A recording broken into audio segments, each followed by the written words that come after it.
Everyone, welcome to digital maths. काफी समय के इंतजार के बाद डिजिटल मैथ्स फिर वापस आ चुका है अपने गाला पेपर सॉल्यूशन के साथ। देखो, पेपर 1 ऑलरेडी सॉल्व होता है, जो बोर्ड का पेपर है वो हमने सॉल्व नहीं किया है। मैं डायरेक्टली स्टार्ट कर रहा हूं गाला 2025 का पेपर 2 सेक्शन ए का सॉल्यूशन बेसिक मैथ्स के साथ। हम लोग 1 बाय 1 हर एक सेक्शन देंगे। पहले एक सेक्शन में अभी प्रोवाइड कर रहा हूं, आप अपना रिस्पॉन्स शो कीजिए, तो उसके अकॉर्डिंग मैं जल्दी से सारे के सारे sections A B C D सबके सब अपलोड कर दूंगा। So let us move on, let's begin. So section A, ज्यादा टाइम वेस्ट नहीं करेंगे, सभी को शेयर कर दो। जो भी सीखना चाहते हैं सभी को शेयर कर दो, किसी के लिए रुक के मत रखिएगा, बस आगे से आगे शेयर कर दीजिए। सो सेक्शन ए है, first question, the sum of the numerator and the denominator of the fraction is 16। देखो, अगर सम ऑफ न्यूमरेटर और डिनोमिनेटर बोला है 16 उसका सम है, तो अगर आप यहां ध्यान से देखो तो दोनों जितने भी नंबर है 9 प्लस 7 16, 4 प्लस 12 16, 7 प्लस 9 16, 12 प्लस 4 16, मतलब चारों के चारों ऑप्शन हमको देखने पड़ेंगे।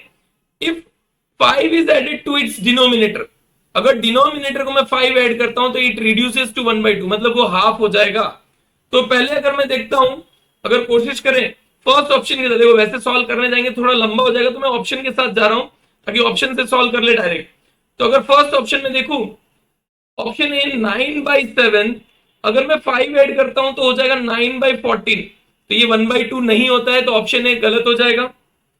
फिर अगर मैं देखूं भाई बी 4/12, उसके अंदर प्लस 5 करूं तो वो हो जाएगा 4/17, ये भी 1/2 नहीं होता है, तो ये भी रॉन्ग हो गया। देन थर्ड ऑप्शन सी अगर मैं देखूं 7/9, और उन्होंने बोला डिनोमिनेटर में 5 ऐड करना है, तो मैं अगर प्लस 5 करता हूं तो 7/14, भाई 7/14 मीन 7 1 जा 7, 7 2 जा, तो 1/2 आंसर करेक्ट आ रहा है, तो ऑप्शन सी इसका करेक्ट आंसर है। तो आपको आंसर मिल चुका है ऑप्शन सी, तो डी को चेक करने की जरूरत नहीं है, ठीक है। हाँ, कहीं कहीं पे ऑप्शन होता है कि बोथ ए एंड बी, तब हम लोग सी तक चाहते हैं, बाकी जाएंगे नहीं। चलिए सेकेंड क्वेश्चन समझना, if roots of the equation are reciprocal of each other. देखो रूट्स, भाई ये जो दिख रहा है आपको ये इक्वेशन है, उसके roots reciprocal of each other, मतलब अल्फा इक्वल्स टू 1/बीटा है, तो अल्फा इंटू बीटा क्या हो गया 1। अब अल्फा इंटू बीटा की वैल्यू आपको पता होगी, जैसे देखा जाए अल्फा प्लस बीटा होता है -b/a, और अल्फा इंटू बीटा होता है c/a। तो यहाँ पे c/a, c equals to c/a equals to 1, तो therefore c equals to a बोल सकता हूं। अब c क्या है मेरा, c यहाँ पे मेरा है k और a मेरा है 6, तो यहाँ पे therefore k equals to 6, directly answer आ गया, option c is the correct answer. भाई पहले का भी c, दूसरे का भी c। Next, for a given AP if d equals to 5, भाई d आपका, d का फॉर्मूला आपको पता होगा, तो an minus am upon n minus m। तो d मुझे 5 दिया हुआ है, यहां पे an यानी a 18 है, माइनस a 13 है, n मेरा 18 हो गया, m मेरा 13 हो गया, तो a 18 minus a 13 equals to, यहां पे क्या हो गया, यहां पे a 18 माइनस a 13, 18 माइनस 13 कितना होता है 5, तो 5 5 जा 25, तो इसका आंसर 25। अगेन ऑप्शन सी, भाई कमाल कर दिया है, पेपर के अंदर ऑप्शन सी ज्यादा भयंकर लेके बैठे हैं, यानी ऑप्शन सी से ज्यादा लगाव है भाई। देखो वैसे बोला जाता है ना कि सी सिलेक्ट कर दो सारे आंसर करेक्ट हो जाएंगे, वैसे ही यहाँ पे किसी का तुक्का सही हो सकता है, बट तुक्का लगाना नहीं, थोड़ा सॉल्व कर लेना, ठीक है। चलो, the mid point of the line segment joining 1,3, mid point. तो मिड पॉइंट का फॉर्मूला आपको याद रखना होगा, चैप्टर नंबर 7 मिड पॉइंट का फॉर्मूला याद करोगे तो उसका मिड पॉइंट मिल जाएगा। मिड पॉइंट का फॉर्मूला क्या होता है, m x1 plus x2 upon 2 y1 plus y2 upon 2, ये मिड पॉइंट का फॉर्मूला है। तो क्या हो जाएगा m 1 plus 3 upon 2, 1 plus 3 upon 2, यानी 4 अपॉन 2। तो मिड पॉइंट से अगर हम लोग देखें 4 upon 2 means 2,2। So option D, भाइयों ने सी का साथ छोड़ दिया है और डी पे आ चुके हैं, कोई बात नहीं, सी के बाद डी, तो आंसर डी आंसर करेक्ट है। समझ में आ रहा है।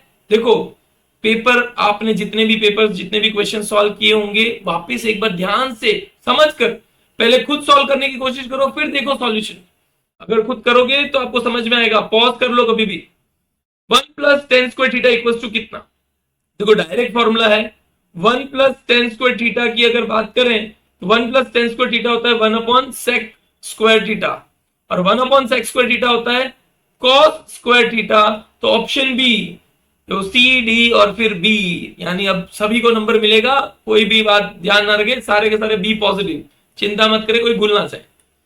चलिए next, usually for any frequency distribution mode minus median equals to this. देखो ये दिया हुआ है, मोड मतलब z, मीडियन मतलब m, और आपको दिया हुआ है dash into median minus mean यानी x बार। अब हमारा फॉर्मूला याद रखो, z equals to 3m minus 2x bar. भाई एम्पेरिकल फॉर्मूला आपने याद किया हो या ये वाला फॉर्मूला याद किया हो तो इस तरह से होता है। इसको मैं अगर दोनों साइड देखो माइनस m किया है तो मैं दोनों साइड माइनस मी z minus m equals to 3m minus 2x bar minus m। भाई मैं लिख सकता हूं यहां पे, अगर मुझे रीजन मेंशन करना है तो subtracting both side mean median, इधर लिख दो subtract both side with m। दोनों साइड में मैंने m से सब्ट्रैक्ट कर दिया तो z minus m equals to क्या हो जाएगा 3m minus m। 3m minus m क्या होता है, 3m माइनस m होता है आपका 2m माइनस 2x बार, तो 2 कॉमन निकल जाएगा, बचेगा क्या m माइनस x बार। सो यहां पे आपका आंसर आ जाता है 2। भाई 2 जो कॉमन निकला है तो 2 इज द आंसर। थोड़ा सा ध्यान से समझ के करोगे तो मिल जाएगा 2। ऑप्शन बी आपका आंसर करेक्ट है, ऑप्शन बी, ठीक है, ऑप्शन बी आपका करेक्ट आंसर है। नेक्स्ट क्वेश्चन नंबर 7 की तरफ, filling the blanks. HCF of smallest prime number and smallest composite number. अब स्मॉलेस्ट प्राइम नंबर आपका है HCF के हिसाब से smallest prime number 2। Smallest composite number क्या होता है, देखो 1 तो है, प्राइम भी नहीं कॉम्पोजिट में नहीं, 2 प्राइम नंबर है, 3 प्राइम नंबर है, तो 4 आ जाता है स्मॉलेस्ट कॉम्पोजिट नंबर। और HCF ऑफ 2,4 होता है 2। कैसे, तो वो देख लो, 2 equal to 2 into 1, 4 equal to 2 into 2। तो कॉमन क्या है, highest common factor that is 2, तो 2 is the correct answer. Answer आपका आ गया 2। समझ में आ रहा है ना भाई, प्यार से, ध्यान से, एतबार से, थोड़ा सा धीरज रखे लेकिन समझते जाइए। लगे आपको तो आप अपने वीडियोस की स्पीड स्लो, ज्यादा कम, ज्यादा फास्ट, स्लो कर सकते हो ताकि आप लोग को अच्छे से समझ में आए। चलिए बढ़ते हैं नेक्स्ट क्वेश्चन, क्वेश्चन नंबर 8 की तरफ। A graph of a px equals to x square plus 4x plus 3 is the line parabola opening upward, parabola opening downward। देखो इसमें पहले समझ लो, अगर लीनियर इक्वेशन होता तो ये होता लाइन, ठीक है, लेकिन ये है क्वाड्रेटिक इक्वेशन। क्वाड्रेटिक इक्वेशन में ये होगा पैराबोला, लेकिन अब इसमें पैराबोला में भी ऑप्शन दिया हुआ है कि ओपनिंग अपवर्ड या ओपनिंग डाउनवर्ड। तो एक चीज समझ लो, अगर ऐसा कोई इक्वेशन है ax² प्लस bx प्लस सी, ये कोई ऑप्शन दे दिया, ये इस तरह से कुछ दे दिया है इक्वल्स टू 0, या फिर मैं बोलूंगा -ax² minus bx minus C equals to 0, something like that. यानी यहाँ पे प्लस और माइनस, यहाँ पे भी प्लस, यहाँ पे मैं बोलूंगा ये सारे माइनस अगर है, तो इस तरह से अगर कोई इक्वेशन दे दिया है तो ये हो जाएगा आपका ओपनिंग अपवर्ड वाला। लेकिन अगर -ax² है कहीं पे भी, ax² के साथ a की वैल्यू अगर माइनस है तो वो हो जाता है पॉलिनोमियल की अगर बात कर रहा हूं, क्योंकि पॉलिनोमियल है, इक्वल टू 0 नहीं रखूंगा, पॉलिनोमियल रखूंगा, उसमें प्लस और माइनस bx हो या प्लस और माइनस c हो, तो ये हो जाता है डाउनवर्ड। तो यहां पे तो सारे पॉजिटिव है, अगर आप क्वेश्चन में देखोगे तो x² प्लस 4x प्लस 3 ये सारे के सारे पॉजिटिव है, तो इसका आंसर आएगा parabola opening upward. Parabola opening upward is the correct answer, ठीक है, clear. Next, the probability of month of January having 5 Sunday. देखो सबसे पहले ये कंसेप्ट बहुत भारी कंसेप्ट है, अगर कंसेप्ट समझना है पूरा डिटेल में तो आप मेरी प्लेलिस्ट में जाके प्रोबेबिलिटी में ईयर्स एंड मंथ का कंसेप्ट दिया हुआ है, कैलेंडर का कंसेप्ट दिया हुआ है, वो अच्छे से समझ लो। अगर वो ध्यान से देखोगे तो आपको पूरा समझ में आ जाएगा। पूरे देखो हर एक चैप्टर का मैंने वीडियो बनाया हुआ है, पेपर पूरे चैप्टर्स के सेट्स बनाए हुए हैं, आप प्लेलिस्ट में जाके चेक कर सकते हो। लेकिन जनवरी की अगर बात करें तो जनवरी में अगर नॉर्मली देखें तो 31 डेज होते हैं ऑन एन एवरेज। भाई टोटल 4 वीक्स, 4 7 जा 28 डेज होते हैं। तो अगर मैं -28 करूं तो टोटल डेज कितने बचे 3, तो मुझे वो 3 डेज, देखो 4 तो होंगे ही, 4 संडे पॉसिबल है, लेकिन 5 संडे की प्रोबेबिलिटी है। तो अब ये 3 दिन मेरे क्या हो सकते हैं, संडे मंडे ट्यूसडे हो सकता है, मंडे ट्यूसडे वेनसडे हो सकता है, ट्यूसडे वेनसडे थर्सडे हो सकता है, वेनसडे थर्सडे फ्राइडे हो सकता है, थर्सडे फ्राइडे सैटरडे हो सकता है, फ्राइडे सैटरडे संडे हो सकता है। तो इस तरह से अगर आप देखोगे, और लास्ट जो बचता है सैटरडे संडे और मंडे, भाई ये संडे ले लेता हूं SUN ताकि क्लियर आइडिया है। तो संडे संडे कहां पे, एक संडे यहाँ पे, एक संडे यहाँ पे, एक संडे यहाँ पे, मीन 3 ऑप्शंस आपके पास है। कितने में से, टोटल 3 ऑप्शन आपके पास कितने में से, तो 1 2 3 4 5 6 और 7, तो आपका आंसर आएगा 3/7। 3 ऑप्शन कितने में से, 7 में से, तो 3/7 आपका करेक्ट आंसर है। नाउ साइन अल्फा आपका दिया हुआ है 1/√2। देखो डायरेक्टली हम लोग बात करें साइन अल्फा 1/√2, तो साइन अल्फा यानी 1/√2 कब होता है, तो साइन अल्फा जो है साइन 45 पे, तो अल्फा तो आपका हो गया 45 डिग्री जहां पे √2 होता है। फिर उन्होंने पूछा है कॉट बीटा, कॉट बीटा 1 कब होता है, कॉट बीटा सॉरी कॉस नहीं है, इधर कॉट है, मैंने कॉस लिख दिया था, कॉट बीटा, तो कॉट बीटा 1 जब होता है जब कॉट 45 होता है, तो बीटा की वैल्यू भी क्या आ गई 45, तो अल्फा प्लस बीटा कितना हो जाएगा 45 प्लस 45 90 डिग्री, तो 90 डिग्री आपका करेक्ट आंसर है। ठीक है, चलिए चलते हैं नेक्स्ट। भाई ट्रिग्नोमेट्री से डर जरूर लगता हो, लेकिन उनके टेबल जरूर लर्न कर लेना, आपके बहुत काम आएंगे। ट्रिग्नोमेट्रीज के फॉर्मूलाज और टेबल्स आपको याद होने चाहिए। Now quadrilateral XYZW circumscribes the circle, भाई एक सर्कल है उसको क्वाड्रिलेटरल सर्कमस्क्राइब कर रहा है कुछ इस तरह से, और उसका नाम दे दिया है X Y Z और W, जिसमें XY की वैल्यू दे दी है 13.8, YZ की वैल्यू दे दी है 10.7, ZW की वैल्यू दे दी है 7.5। आपको XW फाइंड करना है। देखो जब भी किसी सर्कल को एक क्वाड्रिलेटरल सर्कमस्क्राइब कर रहा है, तो आपको एक चीज समझ लेनी है कि उनके ऑपोजिट साइड का एडिशन इक्वल होता है। कैसे, तो XY plus WZ is equal to XW plus YZ, ये फिक्स है। आपने अगर चैप्टर किया है तो चैप्टर के अंदर भी ये सॉल्यूशन किया जाता है, तो ये फिक्स है।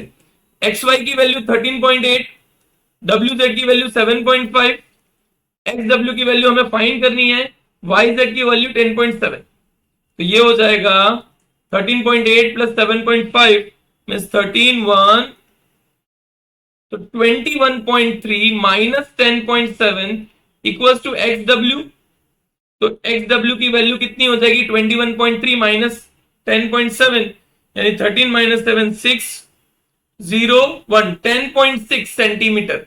तो ऑप्शन दिया हुआ है 10.6 सेंटीमीटर जो आपका करेक्ट आंसर होता है। क्लियर है? सो थोड़ा सा ये लॉजिक से इजी क्वेश्चंस हैं वो आपको समझने होंगे। कंसेप्ट्स, ये कंसेप्ट आपकी टेक्स्ट बुक में दिया हुआ है, उसको सम को सॉल्व करने के बाद आता है, तो वो क्वेश्चन आपको प्लेलिस्ट में चेक करना पड़ेगा पहले। The mean of first and natural number, देखो मीन क्या होता है पहले वो समझ लो। Mean x bar equals to sum of all natural number, क्योंकि दिया हुआ है natural number, all n natural number ले लेता हूं मैं, sum of N natural numbers बोला है, n natural number upon n, क्योंकि टोटल नंबर कितने एन है तो टोटल नंबर्स एन हो जाएंगे। तो सम ऑफ एन नेचुरल नंबर क्या होता है, N in bracket N plus 1 upon 2, और उसके अपॉन में भी एन, यानी ये सम ऑफ नंबर्स हो गए। तो ये लिखते हैं हम लोग N in bracket N plus 1 upon 2n, N से एन कैंसिल हो गया, तो एक्स बार क्या हो गया N plus 1 upon 2, so N plus 1 upon 2 is the correct answer. भाई ये sum of N natural numbers का फॉर्मूला था, उसके अपॉन में टोटल नंबर ऑफ ऑब्जर्वेशंस बोलते हैं, तो एन है हमारे ऑब्जर्वेशन एन है, तो एन से डिवाइड कर। अब ट्रू और फॉल्स आ चुका है, क्या ये इरेशनल नंबर है, तो 9 प्लस √5, 9 माइनस √5, अगर a plus B A minus B बोलू तो 9 स्क्वायर माइनस 5 √5 का होल स्क्वायर कैंसिल, तो 81 माइनस 5 यानी 76, और 76 तो रेशनल है, तो मतलब इसका आंसर फॉल्स आएगा, इरेशनल नहीं रेशनल होता है। A polynomial of degree n has at most n plus 1 0, false. अगर पॉलिनोमियल की डिग्री, याद रखना है, पॉलिनोमियल की डिग्री n है तो उसके नंबर ऑफ जीरोस भी कितने होंगे, n ही होंगे, n+1 हो ही नहीं सकते, तो इसका आंसर फॉल्स आएगा। Next, the graph of the equation 3y, देखो 3y माइनस 8 इक्वल्स टू 7, तो 3y minus sorry 3y equals to 7 plus 8, तो 3y इक्वल्स टू 15, तो y इक्वल्स टू 5। ये क्या बोला है कि is parallel to y X axis, तो हम लोग डायरेक्टली बना लेते हैं, मान लेते हैं कि y की 5 वैल्यू ये है, तो लाइन जो है y इक्वल्स टू 5 ऐसे ही जाएगी, यस, तो ये पैरेलल टू एक्स एक्सिस होगा क्योंकि ये एक्स एक्सिस है, दिस इज एक्स एक्सिस, और ये y एक्सिस है, तो parallel to X axis true रहेगा, दिस आंसर इज ट्रू। भाई सॉल्व करके देख लो, ग्राफ प्लॉट करके देख लो, आपको पता चल जाएगा। The sum of probability of all elementary event is 1, ये तो आपने पढ़ चुका है कि सारे के सारे प्रोबेबिलिटी इवेंट्स, जितनी भी इवेंट्स है उसकी इवेंट की प्रोबेबिलिटी 1 होती है, तो ये ट्रू रहेगा।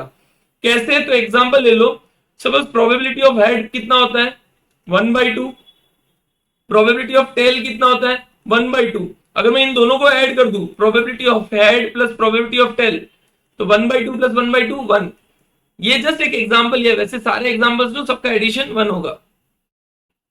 चलो अब 1 क्वेश्चंस 1 मार्क्स के इजी क्वेश्चंस आ गए। ये तीनों एपी दिया हुआ है, if k-3 k+7 2k+7 are 3 consecutive terms of AP, find the value of k। अगर एपी के टर्म्स है तो मैं बोलूं a2 minus a1 equals to a3 minus a2 होगा, यस क्यों नहीं होगा। तो k+7 में से k-3 को माइनस करूं और 2k+7 में से मैं k+7 को माइनस करूं, तो वो दोनों सेम होना चाहिए क्योंकि कॉमन डिफरेंस सेम है। तो k+7 minus k-3 plus 3 equals to 2k+7 minus k-7, तो +7 -7 cancel, plus k minus k cancel, तो 10 equals to 2k, sorry 10 equals to k हो जाएगा 2k minus k, 10 equals to k, सिर्फ k हो जाएगा क्योंकि 2k माइनस k कितना होता है k, तो k की वैल्यू कितनी आ गई 10, तो यहां पे k की वैल्यू रहेगी 10। देख लीजिए 7 + 3 दैट इज 10। कैसे करना है समझ लो, एपी है तो एपी में कॉमन डिफरेंस सेम होता है, उसके अकॉर्डिंग आपको करना है। Find the in radius of a triangle with sides measuring, देखो इसका एक लॉजिक, एक फॉर्मूला है, क्योंकि ये भी डेरिवेशन में आता है, लेकिन अभी 1 मार्क के लिए तो मैं डेरिवेशन तो करने से रहा, ऑब्वियसली बात है 1 मार्क के लिए डेरिवेशन कौन करता है, तो आपको डायरेक्ट करना होगा। कैसे करना है मैं बताता हूं। एक सर्कल दिया हुआ है जो राइट एंगल, देखो 37 35 और 12 जो है एक राइट एंगल ट्राइंगल का, वो क्या बोल सकते हैं पाइथागोरस ट्रिपलेट से। नहीं यकीन होता है तो 35 का स्क्वायर देख लो, तो 1 2 2 5, 12 का स्क्वायर देख लो 144, एक सेकेंड, 12 का स्क्वायर होता है 144,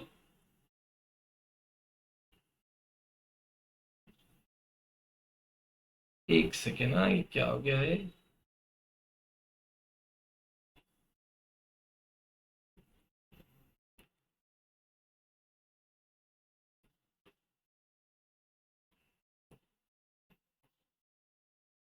ओके देखो वापस एक बार देख लो, क्योंकि जस्ट सर्कल है तो वो राइट एंगल ट्राइंगल के हिसाब से 37 35 और 12 होगा, तो इसकी रेडियस फाइंड करनी है। अगर रेडियस फाइंड करनी है तो इसका डायरेक्ट देखो 37 का स्क्वायर करो, 35 का स्क्वायर करो, 12 का स्क्वायर करो, तो 35 का स्क्वायर होता है 1225, 12 का स्क्वायर होता है 144, दोनों को ऐड कर देंगे तो 963 1369, और 37 का स्क्वायर भी 1369 होता है।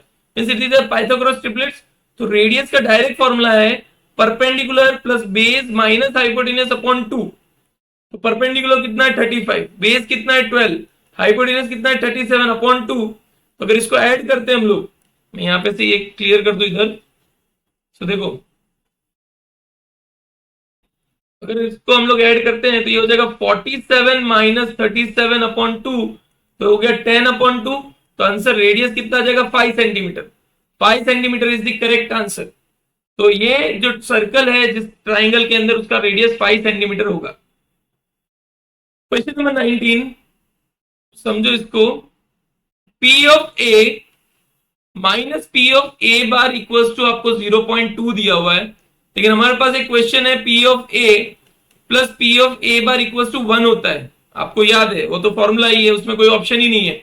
तो P of A minus plus elimination method लगा दो आप सिंपल। भाई क्वेश्चन में सिर्फ इतना ही देते हैं सर, आप बोलोगे सर ये कहां से लेके आए P A plus P A bar equals to 1, तो ये आपको सॉल्व करना है, मतलब ये फॉर्मूला आपके दिमाग में होना चाहिए जब भी ये करते हैं। तो ये क्या हो जाएगा 2 P of A probability of an event equals to 1.2, तो प्रोबेबिलिटी ऑफ एन इवेंट कितना हो जाएगा 1.2 डिवाइड बाई 2 यानी 0.6। तो आपका प्रोबेबिलिटी ऑफ ए कितना आ गया 0.6, तो वही फाइंड करना था। Question number 20,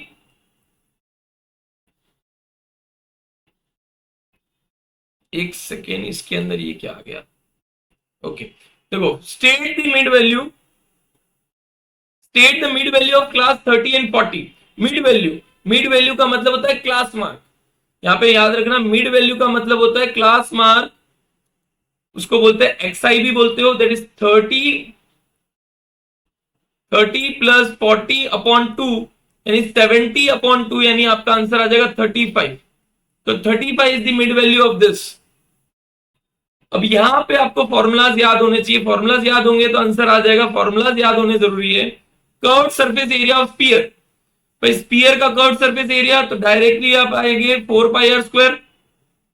curved surface area of cylinder, तो सिलेंडर का 2 पाई आर स्क्वायर, ये 4 पाई, ये पाई आर स्क्वायर जो है वॉल्यूम ऑफ सिलेंडर होता है, वॉल्यूम ऑफ सिलेंडर। तो इसमें तो फॉर्मूला याद करने, मैं भी कुछ नहीं कर सकता, फॉर्मूला आपको याद करने होंगे। देन दूसरा नेक्स्ट क्वेश्चन है area of sector of circle with radius R formed by an arc of length L. तो ये डायरेक्ट एक रिलेशन है, आपको याद बता दूं, area equals to L R by 2 या हाफ एल आर या आर एल। देखो यहाँ पे एल आर की जगह हाफ एल आर, तो ये वाला जो है इसका आंसर ये आएगा, that is half L r. Circumference of a circle क्या होता है, तो 2 pi r, circumference of a circle is 2 pi r. ये पाई आर एल कुछ अलग ही दिया हुआ है जो इसका कोई रिलेशन नहीं है। तो यहाँ पे आपका section A of paper 2 complete हो जाता है। सेक्शन बी सारे के सारे हम लोग जल्द से जल्द आपको देने की कोशिश करेंगे, लेकिन आपका सपोर्ट चाहिए, साथ चाहिए, ज्यादा से ज्यादा लोगों तक मैक्सिमम शेयर करो। जैसे ही आप ये जो वीडियो है उसके ऊपर 100+ लाइक हो जाएंगे, वैसे ही मैं इस वीडियो का ये जो पोर्शन है उसकी पीडीएफ में आपको अपलोड कर दूंगा ताकि सेक्शंस आप लोग सॉल्व कर सकते हो। So till then thank you very much. इसी तरह से अपना साथ सहकार देते रहिए। Thank you for watching. Take care. Like share और कमेंट करना ना भूले। अगर और वीडियो चाहिए तो कमेंट जरूर कीजिएगा। Thank you very much.